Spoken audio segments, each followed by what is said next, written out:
ده جدول السنه اللي فاتت، عملت كام حاجه منه. بص احنا ننظر لجانب الكوبايه المليان، انظر، مش شايف حاجه عشان هو مج. انا كان عندي نيه ان انا اعمل الحاجات بس ما اتعملتش، مش مشكلتي، او مشكلتي يمكن اتمرقعت، يمكن فخمتها في حق نفسي شويه. ما هو برضه ما حدش بيقرا 5 كتب في الاسبوع. لا وبص التفاصيل بقى، واحد منهم يكون كتاب صوتي، وهناكل اكل صحي.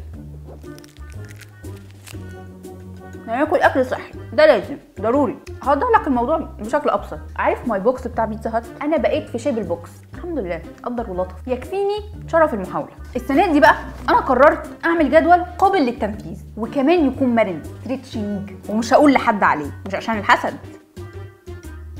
بس عشان ما اديش عقلي جرعه الدوبامين اللي هو بيدور عليها. يقال انك لما بتفضل تحكي عن الحاجه اللي انت هتعملها للي رايح واللي جاي، بتاخد جرعه فخر كده وفخامه، فعقلك مش بيساعدك علشان تحققها، علشان ياخد جرعه الدوبامين اللي هو عايزها، لانه اوريدي خدها. هنكسر الدنيا بنتي يا طمطم، والله ما تقلقيش. ناكل بس الشوكولاته دي على الساعه 12 بالدقيقه، هنبدا الالتزام الجد بجد الساعه 12 دقيقه، ما بحبش بس في الساعات الفكه. هروح الجيم 4 مرات